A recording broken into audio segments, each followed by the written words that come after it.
Bonjour à tous. Je vous propose en vidéo la correction du 47, page 336. Alors j'ai recopié le tableau qui est vide et j'ai recopié le texte en version abrégée.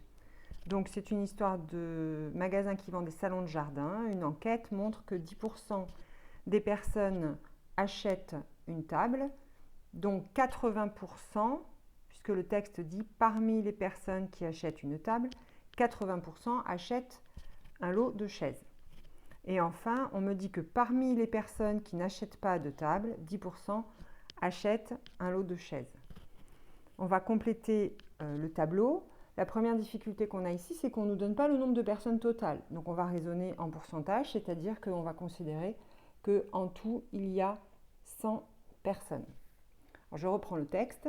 10% achètent une table. Ça veut dire 10 personnes qui achètent une table. Alors, je cherche achète une table, c'est le T, et je vais bien dans la colonne totale. Donc les grosses erreurs qu'on rencontre en général sur ces exercices, ce sont les élèves qui n'écrivent pas dans la case totale. Donc là, vous mettez bien le 10 dans total. C'est 10% du total qui achètent une table. Parmi ces 10 personnes qui ont acheté une table, il y en a 80% qui achètent aussi des chaises. Donc ceux-là, on va les retrouver dans cette case-là. 80% de 10, c'est 0,8 fois 10, c'est 8 personnes. Donc 8 personnes, parmi les 10, 80%, ça fait 8 personnes qui achètent des chaises. Ensuite, le texte me dit, parmi ceux qui n'achètent pas de table.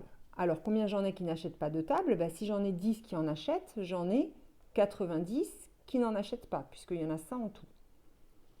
Il y en a 10% qui achètent une chaise. Donc 10% de 90, ça fait 9 personnes qui achètent une chaise, mais qui n'achètent pas de table. Ensuite, on complète avec des soustractions et des additions. 8 et 9, ça fait 17. De 8 pour aller à 10, ça fait 2. De 9 pour aller à 90, ça fait 81. Et là, on va vérifier. 81 et 2, ça fait 83. Et on va pouvoir vérifier que 17 plus 83, ça fait bien 100. Mon tableau est correct. Je corrige maintenant la question 2A. La personne achète un lot de chaises et une table. Et on me demande, avec les notations de l'énoncé, comment je peux le noter? Alors la question, c'est est-ce qu'il va s'agir d'un inter ou d'une union? Alors je fais attention.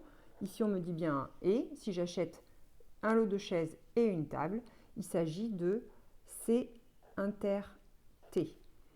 Et ça, je le retrouve au croisement de la colonne C et de la colonne T. Donc j'ai 8 personnes qui achètent un lot de chaises et une table. La probabilité, puisque j'ai 100 personnes en tout ici, ça fait 8 sur 100.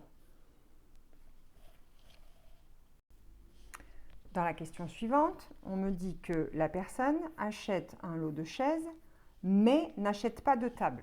Alors le mais, est-ce qu'il faut le voir comme un et ou comme un ou?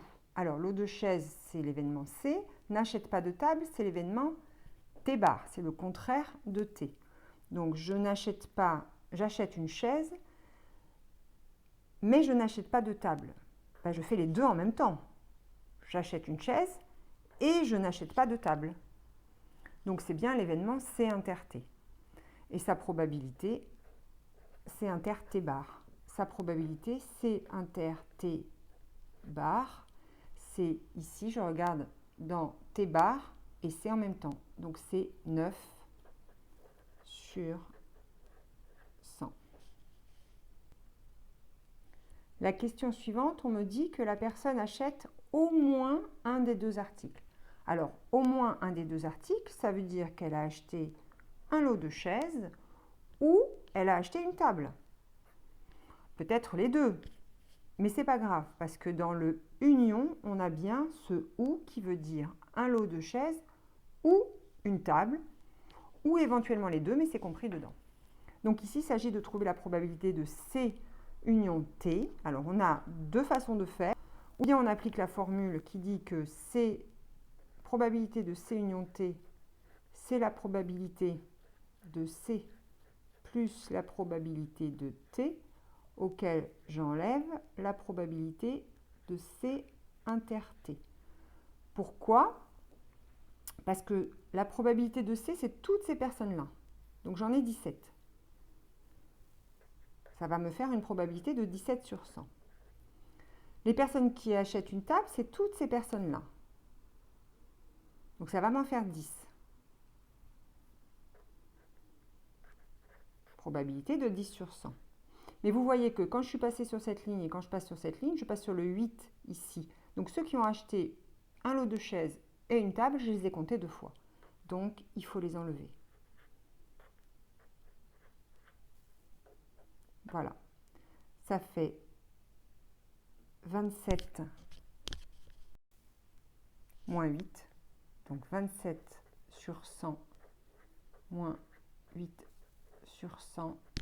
Et ça fait 19 sur 100. Et vous n'oubliez pas les phrases réponses que je n'ai pas écrites une seule fois, mais vous, il faut vous l'écriviez. La probabilité que la personne ait acheté au moins un des deux articles est de 19 sur 100. C'est la fin de cet exercice.